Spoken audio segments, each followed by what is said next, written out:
1 hour, all work is stopped, work areas cleaned up, tools put away, and the work is done.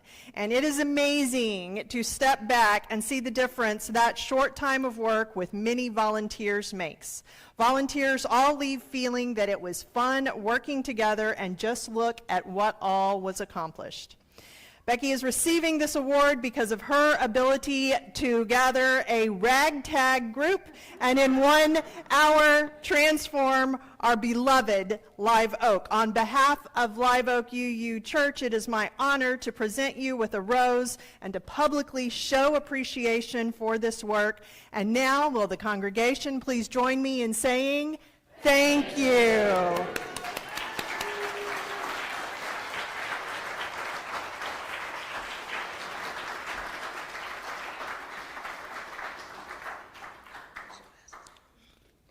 The offering we take each Sunday is an opportunity to recommit to this place and to these people. It's as much of a ritual as singing together or lighting our chalice. It's a reminder of that form of love we call generosity. It's how we show that we believe it's important to worship together, to help our community, and say yes to the values of our faith. And now an offering will be taken to sustain the work of our church.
I'm Chris Jarman. I'm your Director of Faith Development, and I just want to say good morning to my wise and young friends.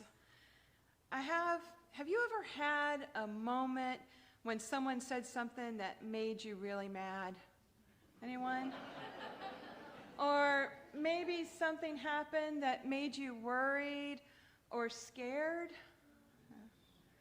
Maybe someone cut in line, maybe someone said something unkind, maybe you saw something on the news that made your heart hurt. Maybe you read something online and immediately wanted to tell everyone why it's wrong. When things like that happen, our brains and our bodies often want us to react right away. But our UU faith teaches us something important. We don't have to do the first thing about our feelings tell us to do. We can pause. A pause doesn't mean we stop caring. It doesn't mean we ignore the problems. It doesn't mean we stay silent when something is wrong. A pause simply gives us time to let love catch up to our feelings. Today I'd like to share a couple of simple practices that I'm calling a love pause. Something we can all do whenever the world feels loud or confusing, frustrating, or overwhelming.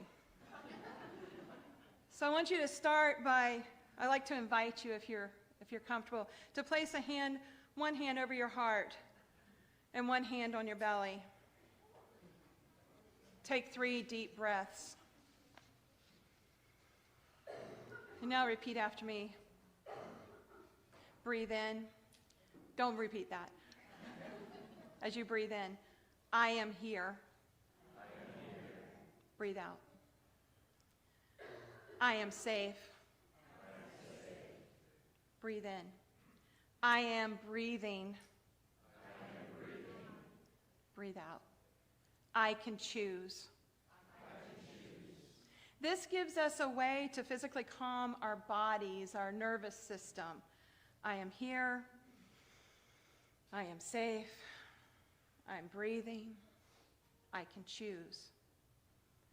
Now, another love pause before speaking, posting, or joining an argument.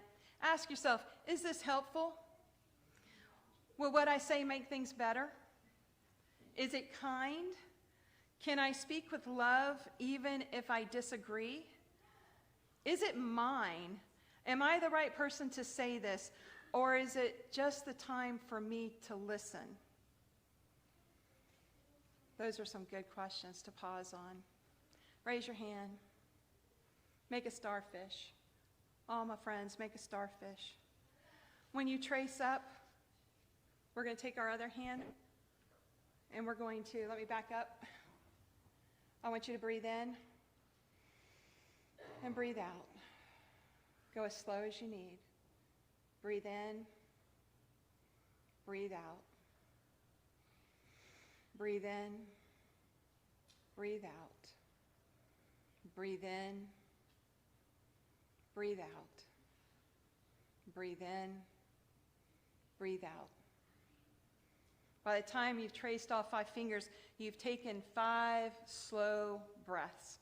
And our brains are wonderful. When we're upset, they sometimes forget how to think clearly, but breathing helps our brain to remember. Now, my last one for you is when something really upsets you, when you're holding a big emotion, imagine you have a pebble in your hand. And I want you to ask yourself, is this a pebble that I'm meant to carry? Am I supposed to be carrying this? Some worries belong to us, and some problems are ours to help solve. Some battles are ours to join, but some are not. We don't have to carry every pebble that we find. We don't have to pick up every argument. We don't have to fight every battle. We can choose where to put our love and our energy. The world keeps giving us reasons to worry, and it will keep giving us things to argue about. It will keep asking for our attention, but we don't have to carry every worry. We don't have to answer every argument. We don't have to fight every battle with our siblings. What we can do is pause. We can take a breath. We can listen to our hearts. We can ask, is it helpful? Is it kind? Is this mine to talk about? And then we can choose where to place our precious energy, our precious time, our precious love. Because love isn't just something we feel. Love is something that we practice. One breath, one choice, one act of kindness at a time. Just remember, when the world feels loud, we can pause, we can breathe, and we can let love lead the way.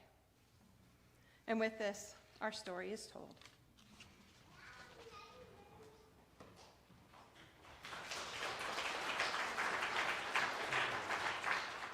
Please rise for our theme hymn, number 162, I'm gonna lay down my sword and shield.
Our reading today is in the 3rd chapter of Ecclesiastes, where we read, "There is an appointed time for everything, and there is a time for every matter under heaven, a time to give birth and a time to die, a time to plant and a time to uproot what is planted, a time to kill and a time to heal, a time to tear down and a time to build up, a time to weep and a time to laugh, a time to mourn and a time to dance, a time to throw stones and a time to gather stones, a time to embrace and a time to shun embracing, a time to search and a time to give up as lost, a time to keep and a time to throw away, a time to tear apart and a time to sew together, a time to be silent and a time to speak, a time to love and a time to hate, a time for war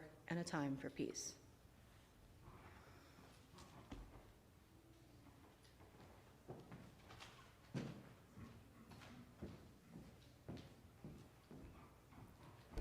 Good morning. Oh, whoa. I would just like to preface the next song by saying you're going to see the lyrics on the screen, but they are written in the dialect that the original, let's say, melody was sung in. So if you know the song, it's very much the same words, but I put the dialect just to be a little bit more historically accurate. So, yeah.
Silence does not always mean cowardice.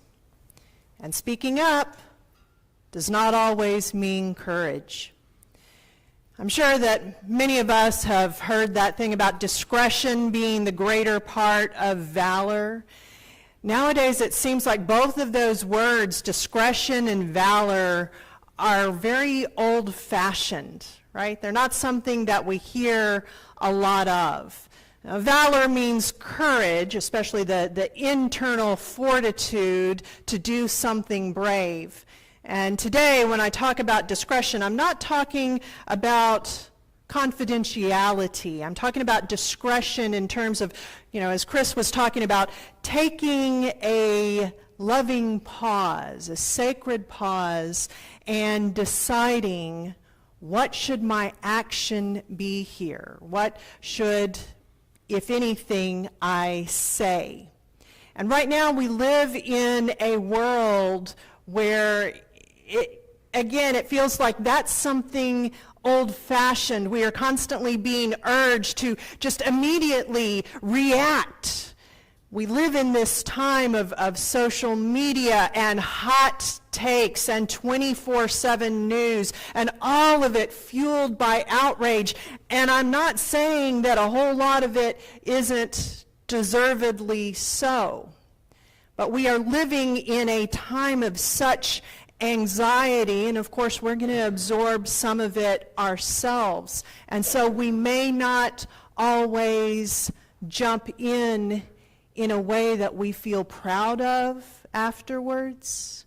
We may not always jump in a way that is helpful. So how do we figure this all out? How do we figure what is the right thing to say? We're not born knowing it. Anyone who has been around a toddler knows that it's something you gotta teach. Most toddlers don't have an instinct about what to say in public and what not to. Anyone who is raising a toddler, it is not a job for the faint of heart. So this one time, my firstborn was my son Jackson, who gave me permission to share. We're all about consent. But he was about 3, and we're in the grocery store. He's riding in the cart, you know how you have them. And we get up to the front to check out, and in front of us, standing in line, is this tall, big, very muscular man who, and this is important to the story, is black. So we're just waiting our turn, and then Jackson, who started talking very early and very clearly, as often happens with children who are surrounded by nothing but adults. There was no mumbling. Little Jackson says, loud enough for everyone to hear, "I don't like that man." As a good white liberal woman, you know where my thoughts went. Somehow, despite everything that his father and I have done, my child has picked up some racism, caught some racism somewhere. And of course, inside, I'm feeling my own anxiety. Not from us. And so when we feel anxiety, right, we go through the fight, flee. One thing that we can also do is start immediately over-functioning, which is what I did. And so I start, again, trying to match his volume so everyone can hear, "Jackson, how can you say such a thing? You don't even know this gentleman. He may be a very nice man." And Jackson says, again, very loudly, "He looks like Johnny Bravo."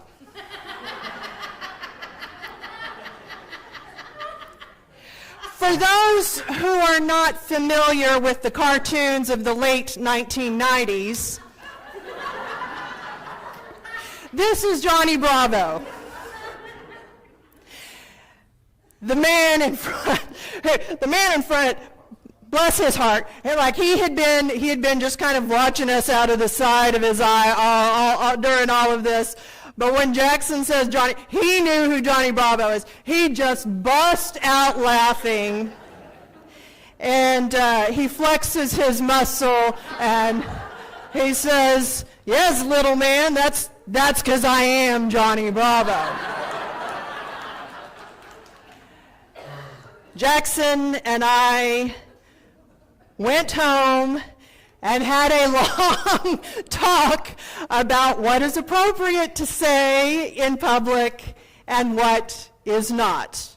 What are inside thoughts that perhaps we could talk with Mom about later. And what what I used as kind of the checklist is similar to what Chris talked about. Ours was, is it true? Is it necessary? Is it kind? It feels like that was so much easier back then. Part of it being because I was talking to a 3-year-old in his world. I think that they are still useful questions to go through for ourselves, but I think that we also have to embrace how complex it is now. Is it true?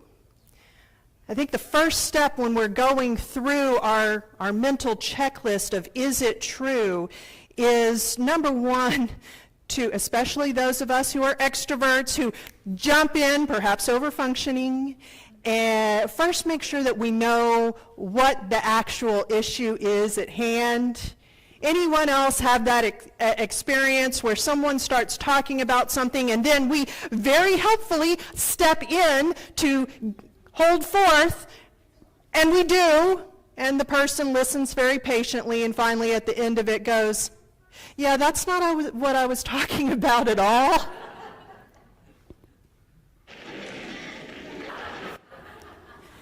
Never mind.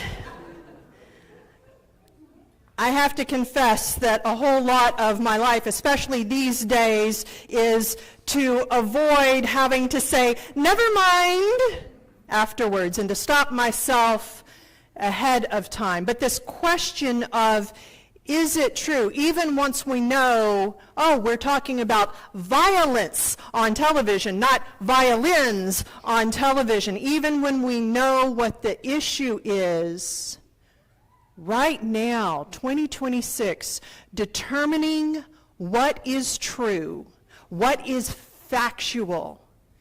We have the internet, it should be so much easier, and yet I think that it is more difficult than it has ever been to figure out what is factual. And part of that, I contend, ladies and gentlemen and MBs of the jury, our brain done broke.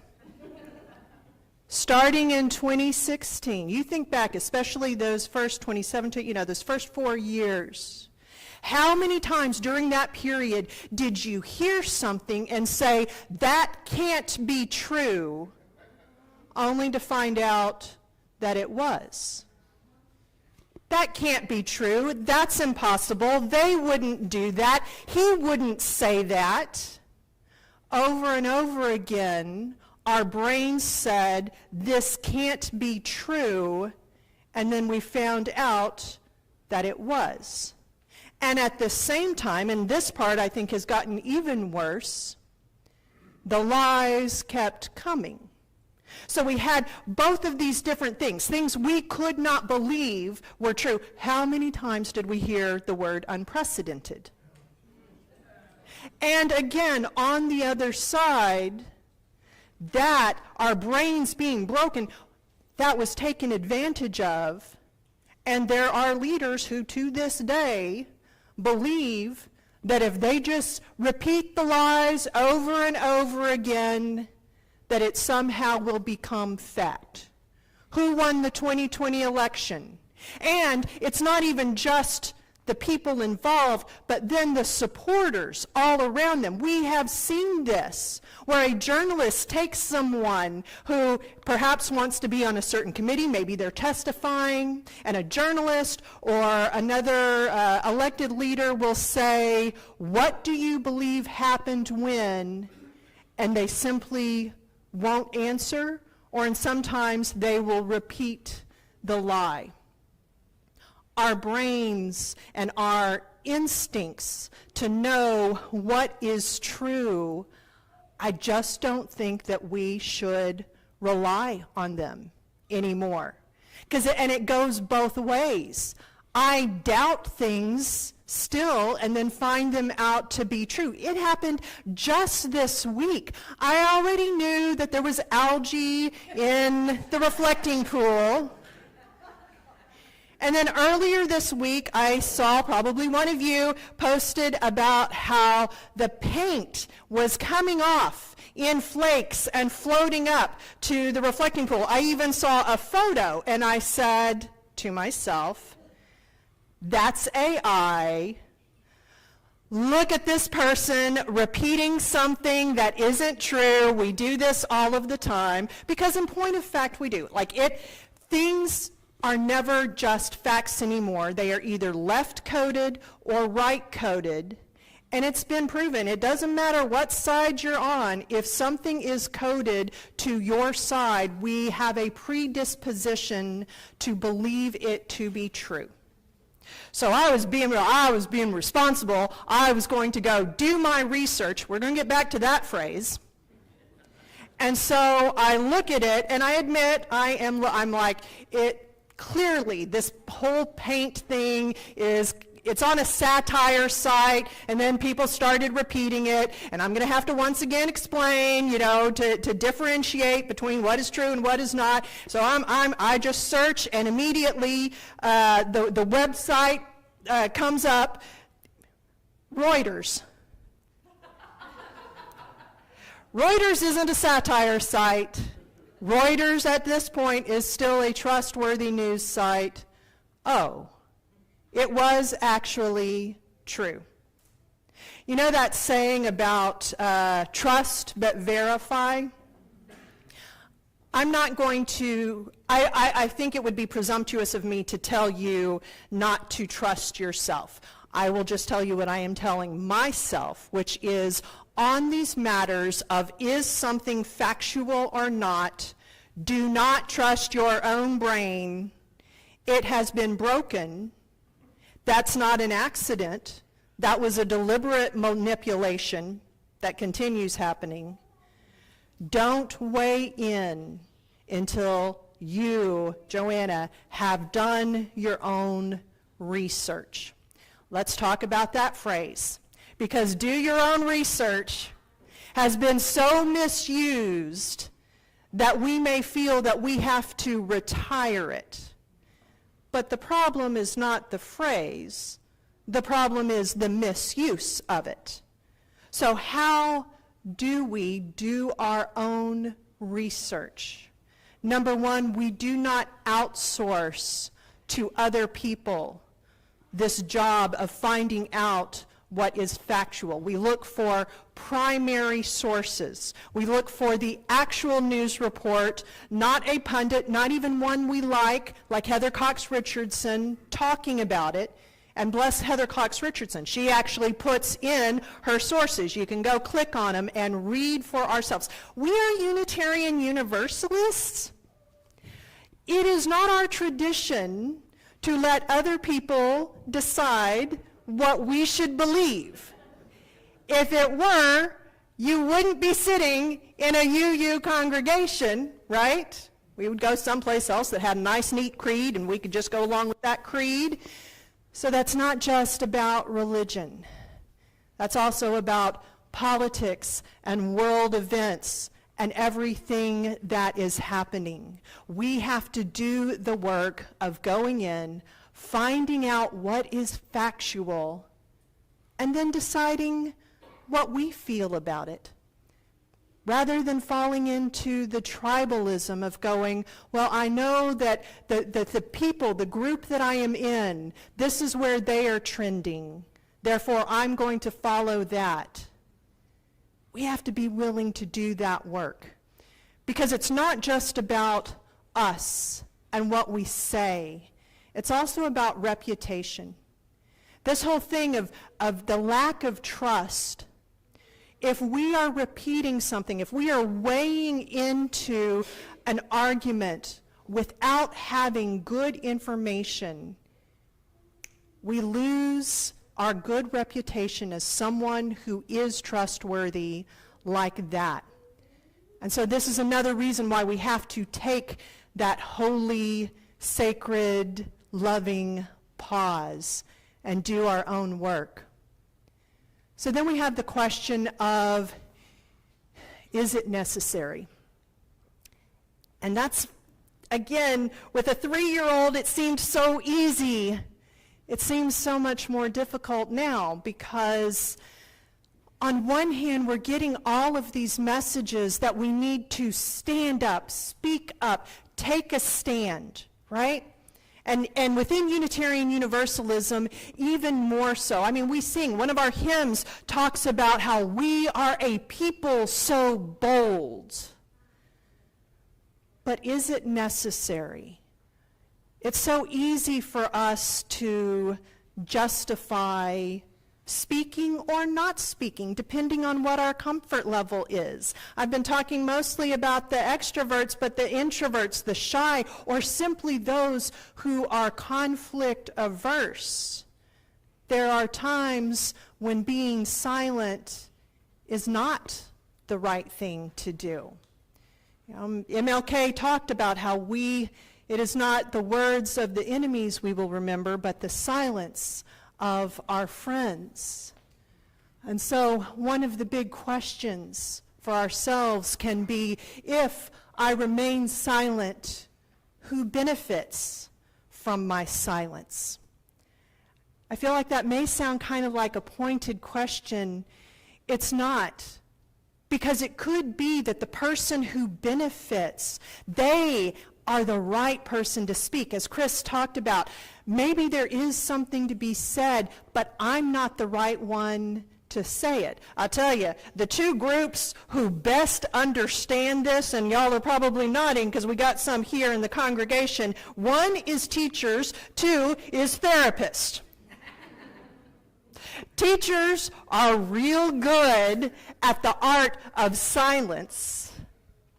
These are the two groups that I think are really good at awkward science. The rest of us, silence, it just feels so uncomfortable, and so we'll rush in and we'll say something. Teachers, they ask a question, who knows the answer to, and then they just stand there and let you sit in that silence. I got some teachers who are nodding here. And therapists, oh my God, y'all are the worst, right? Having this conversation and you're talking about this thing that happened and this person did that, and then that therapist asks you an uncomfortable question, and then they don't go rushing in to give you the answer because they know. And this is another thing about who benefits from my silence. Therapists understand and teachers understand that often the most impactful they can be is if they just sit back and wait for you to say it, for you to be your own teacher, for you to be your own therapist. So when I say this about who benefits from my silence, there absolutely could be someone. And there could not be someone. When you're sitting at your grandma's Thanksgiving table and your bigoted uncle is going off about women, trans folks, Muslims, and no one else is saying anything, that can give him the message that no one's going to push back, or maybe even that the people sitting there agree. And so by speaking out, you may not change anything for him, but your trans niece who is also sitting there, you are doing something for her.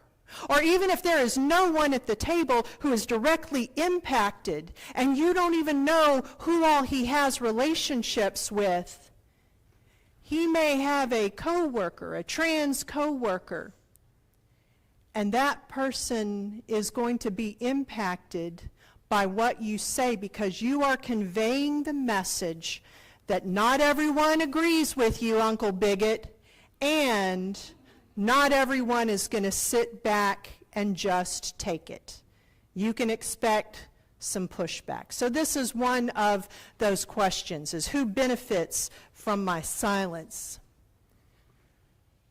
And then for those of us who are more extroverted or have a problem with conflict, so we wade in rather than being silent. Am I speaking to change something, or am I speaking because I cannot tolerate not being heard? This is part of discretion. We get to make decisions that are not just about our self-expression. Now, our self-expression can be very important. There may be moments where we say to ourselves, if I do not say something, then I am complicit. If I do not say something, then I am not able to live out my guiding principles, because I have a guiding principle that says I am not going to go along with certain things. But sometimes, especially right now with all of this anxiety in our society, and this anxiety is only going to rise the closer we get to the midterm elections in November. Sometimes it's our own anxiety, and that's why we're speaking. We need to edge in. Our response to anxiety is fight. And so this is why we throw out those words, because what we're really saying is, I am here, and I can't bear for you to not hear me. Again, none of these questions are easy, because sometimes it is important to be heard. But discretion means walking through it and going, is this a hill that I want to die on? Is this the place where I want to take a stand? Is this going to help anything or anyone? And then there's that question. Did I lose my, okay, I don't know where my slide went to, the is it kind? Is it kind with a 3-year-old feels a lot easier than the complexity of what we're living through right now. Because to tell Uncle Bigot what I think he needs to hear, he is going to feel that that is not kind to him. But it may be what your niece or his coworker, you may be being kind to someone else. What does it mean in this time that we're living in to be kind? We have questions about tone policing. We have questions about, does it actually matter? We are also hearing the voices of those that say, let's just keep the peace. And keeping the peace may feel kind. Is it kind to everyone? So, I was an English major, so I am going to be pedantic and make one last point, and that is this whole question of this whole statement about discretion and valor comes to us from Shakespeare. It's the character of Falstaff who says, the better part of valor is discretion, in the which better part I have saved my life. But here's the thing, this is actually a joke. Falstaff was a coward. Falstaff was a joke. And so when he is saying this, it is right after he has pretended to be dead on the battlefield. We took, and humans do this, we took this thing that was intended to be a joke, that was intended to be interpreted this way, and we said, wait, no, I think that there is actually some value in this. And we turned it around.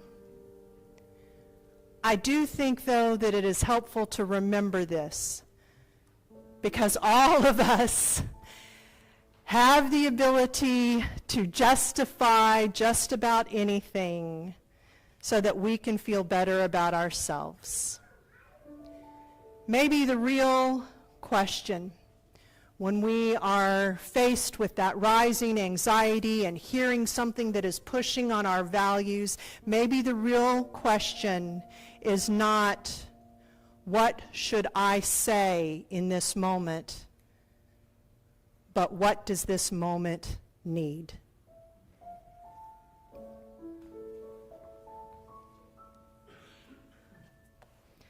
I invite you to join me in a time of prayer and reflection.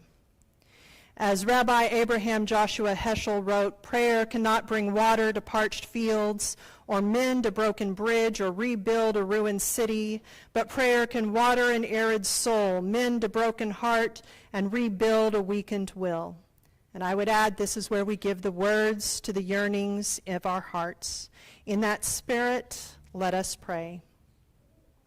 May we give ourselves the gift of a holy pause, to take a moment before we act, before we speak, to breathe, to look around at the situation, to see the people in front of us, really see them, not as an audience to win over or an adversary to overcome, but as another human being, another miracle of life, trying to make it through this life with a sense of virtue, a clarity in values.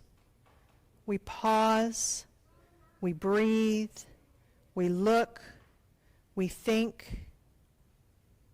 Only then do we speak. Being in a community, we share our lives with each other, including the significant milestones, joys, and sorrows. And today, Barbara Cold Iron shares, I got to go to Atlanta this week. I visited the MLK Center, Ebenezer Baptist Church, and then the Carter Museum. Very uplifting.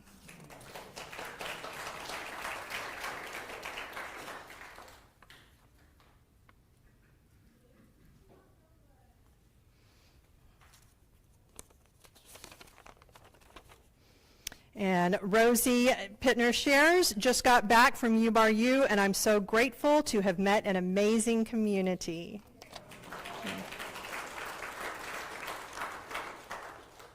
Crystal shares, thankful to our Soulful Parenting Group for a space to be together. Come join us July 11th.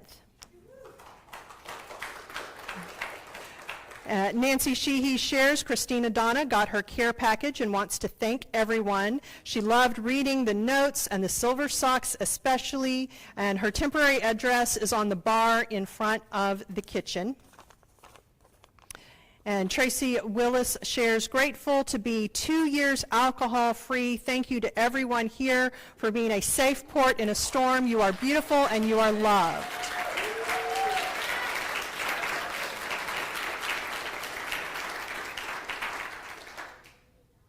And I apologize, there's one joy and sorrow here that I can't decipher. Feel free to talk to me after the service if it is yours. May we bear witness with the concerns both expressed and silent in our hearts. Amen and blessed be. Please join me in singing.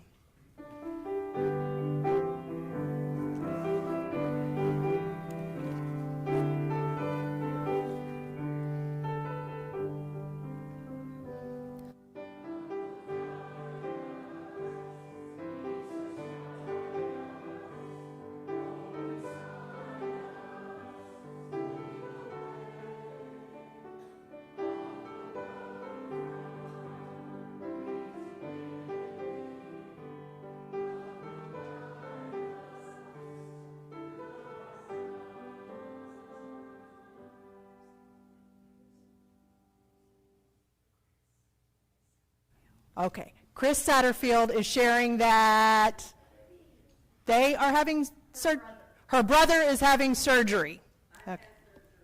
Okay, bypass surgery on Tuesday. He will be in our thoughts. So you kids often learn this thing when they are together in groups, and it's called move forward, move back. Is that still, do they still talk about that? Okay, all right. Sorry, didn't mean to put anyone on the spot. And it's the idea that when you are in a group, that those of us who talk a whole lot should move back, take a step back, and those of you who are very quiet should take a step forward and speak, because you are holding great wisdom as well. And let's also remember this: silence itself can be very loud, for good or for bad. I have seen situations where someone has said something so hateful, and the rest of the people in the room were far more powerful because they didn't say a word. They just allowed everything to go quiet. Your silence is also a gift. May you go forward, strengthened by love, guided by your values, and knowing that you are lovable and loved.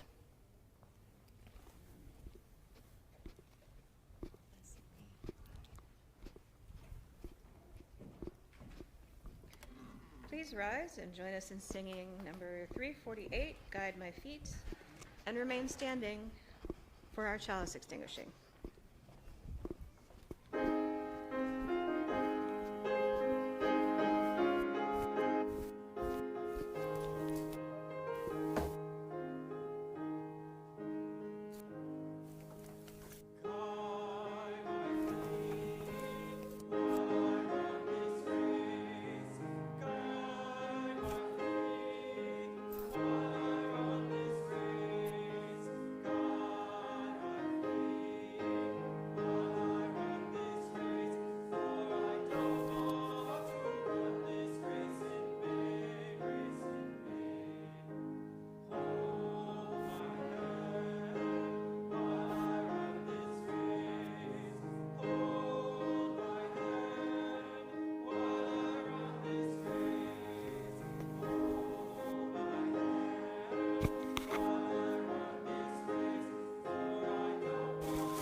As treasurer, I want to make a comment, and I want to express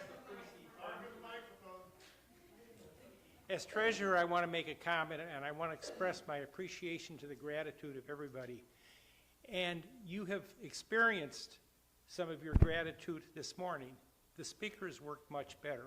I don't know if you noticed the new screen, but it was clear. You could see it from the seat. The music is much better. And that's because of everything that everybody has, the funds we have received and the contributions we have received over the years. And I just want to personally thank you because I see it all happen. Thank you.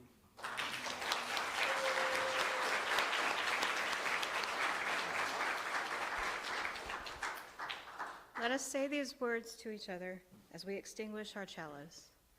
Take courage, friends.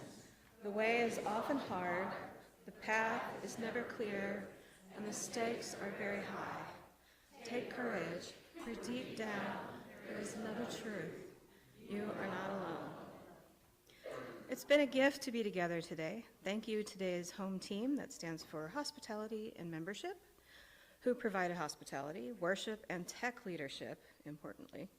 We have Judy, Larissa, Barbara F., Jessica, Nancy, Dawn, and then Amy and Donnie on AV and live streaming. Let's continue that hospitality for the next 5 minutes, talking with somebody you don't know. Members, be sure and introduce yourself to any first-time visitors we have. They're the ones with the handwritten name tags. And show them where the visitors' table and the coffee are. And may we all know the blessings of fellowship. And one late-breaking joy, sorrow that perhaps it got stuck to something else. Let's see. Here we go. Okay. Actually, it looks like we have 3 that got, community is important. Emily shares that work has been hard lately and she is feeling burned out. And this was the one, so there's another one here, anyway, about Chris Sutterby. There we go, very clear. And then Willow Norwood is going to have her tonsils removed on Wednesday. It'll take 2 weeks for her to get better, but she can have lots of popsicles and ice cream.